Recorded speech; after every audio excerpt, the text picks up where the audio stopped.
काली बिल्ली रास्ता काट गई और आप अपना जरूरी काम छोड़कर वापस लौट आए।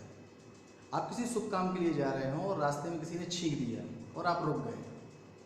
आप कहीं जा रहे हैं और वहाँ पर एक खराब आंख वाला व्यक्ति आपको दिख गया और आपने कह दिया आपको तो काम अशुभ हो जाएगा।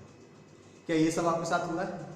अगर हाँ तो ये वीडियो आपके लिए ही है, इसको लास्ट तक देखिएगा। नमस्कार, मैं हूँ धर्मेंद्र कृष्ण तिवारी और मैं आपको बताने वाला हूँ आज इस वीडियो के माध्यम से कि बिल्ली अगर रास्ता काट जाए, आप कहीं जा रहे हो, कोई छींक जाए या आप कहीं जा रहे हो और कोई काना व्यक्ति आपको मिल जाए तो वो आपके लिए शुभ है या अशुभ।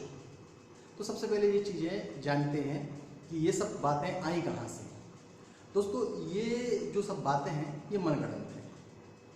ये मैं कह सकता हूँ इस आधार पर क्योंकि आज तक मुझे किसी व्यक्ति ने ये नहीं बता पाया कि ये सब बातें शुरू कहाँ से हुई। Who is the first man जिसने इन सिद्धांतों का प्रतिपादन किया हो या ये सिद्धांत बनाए हो। दरअसल होता क्या है, मैं आपको बताता हूँ परंपराएं कैसे बनती हैं।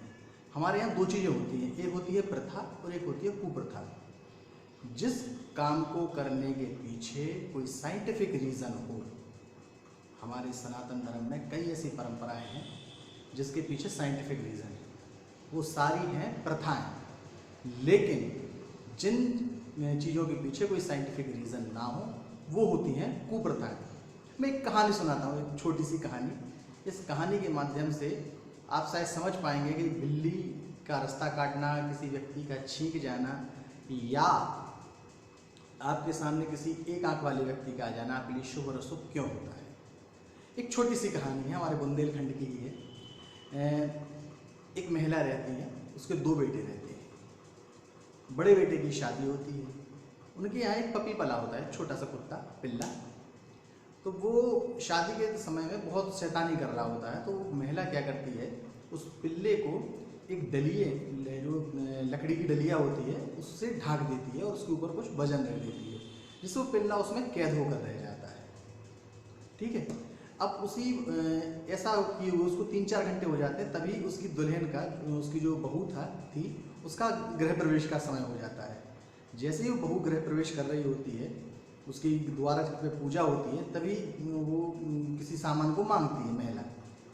तो वो जो आदमी सामान लेने जाता है उस डलिया को हटा के देखता है कहीं यहाँ तो नहीं रखा। तभी वो पिल्ला वहाँ से निकलता है, कुत्ते का बच्चा, और जाके उस महिला के, उस बहू के, नई बहू के आगे से निकल जाता है और ठीक उसी समय वो बहू गृह प्रवेश करती है।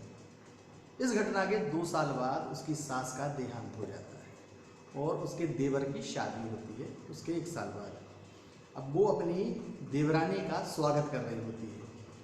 जैसे वो द्वार चार की पूजा पूरी करती है तो अपनी देवरानी को रोक देती है, अभी रुको, अभी एक रस्म रह गई है हमारे परिवार की। सब लोग पूछते हैं कौन सी रस्म? तो कहने लिए अभी इनके सामने से वो कुत्ता दौड़ाना है, जब वो कुत्ता दौड़ जाएगा तब ये गृह प्रवेश करेंगे। बहू की बात सुनकर सब लोग हंस पड़े। खैर, रीज़न क्या था, जैसे ही कुत्ता बहू के सामने से निकला, उसने अपनी सास से पूछा नहीं कि आपने ये कुत्ता क्यों दौड़ाया। अगर वो पूछती तो वो बता देती सास कि भाई मैंने दौड़ाया नहीं, वो वैसे ही दौड़ गया। अगर उसकी सास जिंदा रहती तो जब वो उसने अपनी देवरानी के लिए कुत्ता दौड़ाने की बात कह रही होती तो टोक देती कि बेटा वो मैंने कुत्ता दौड़ाया नहीं था, वो गलती से दौड़ गया था, वो कोई ऐसी प्रथा नहीं है। लेकिन उसको किसी ने टोका नहीं, उसने किसी से पूछा नहीं। उसकी देवरानी को भी ये चीज़ मैसेज पता चल गई कि हमारे घर में जब भी कोई नई बहू आती है तो उसके सामने से कुत्ता दौड़ाया जाता है। तो ये परंपराएं पीढ़ी दर पीढ़ी चली जाती हैं। तो ठीक इसी तरह यूँ ही रहा होगा, कोई किसी ज़माने में कोई बड़ा आदमी रहा होगा, कोई पंडित जी रहे होंगे, कोई राजा साहब रहे होंगे, कोई सेठ जी रहे होंगे, किसी शुभ काम के लिए जा रहे होंगे, किसी ने छींक दिया होगा या कोई बिल्ली रास्ता काट गई होगी या कोई उन्हें एक आंख का व्यक्ति मिल गया होगा और उनका काम बिगड़ गया होगा। तो हम लोग फिर एनालिसिस करते हैं कि हमारा काम क्यों बिगड़ा है। दोष कभी अपने ऊपर नहीं लेंगे कि हमने ये गड़बड़ की थी, इस वजह से काम बिगड़ा। हम किसी ना किसी को ढूंढते हैं अपनी गलतियों का दोषारोपण करने के लिए। तब उसने डिसीजन लिया होगा कि हाँ यार, वो काली बिल्ली हमारे सामने से निकली थी, उसने रास्ता काट दिया था, इसलिए हमारी यात्रा शुभ नहीं हुई। तो दोस्तों, कहने का मतलब ये है कि आपके सामने कोई भी ऐसी कुप्रथाएं आए, कोई भी ऐसी चीज़ आए जो आपको लगे कि यार ये सेंसिबल नहीं है, तो ये जानने की ज़रूर कोशिश करें कि उसकी शुरुआत कहाँ से हुई, उसको पहला अप्लाई करने वाला कौन था और उसके पीछे साइंटिफिक रीज़न क्या है।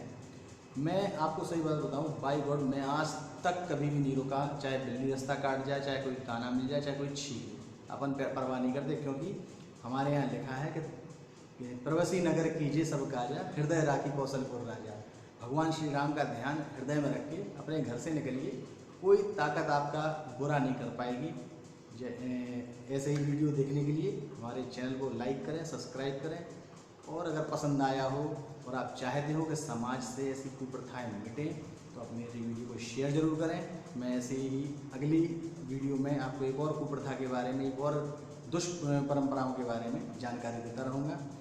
कमेंट्स में भी बताएं कि मेरी बात कैसी लगी। अच्छी लगी हो तो अच्छा ही लिखें, बुरी लगी तो गालियाँ मत लिखें आप, बाकी जो चाहे करें। हाँ, लिखना हो तो लिख भी दो, मुझे फ़र्क नहीं पड़ता। जय श्री राम।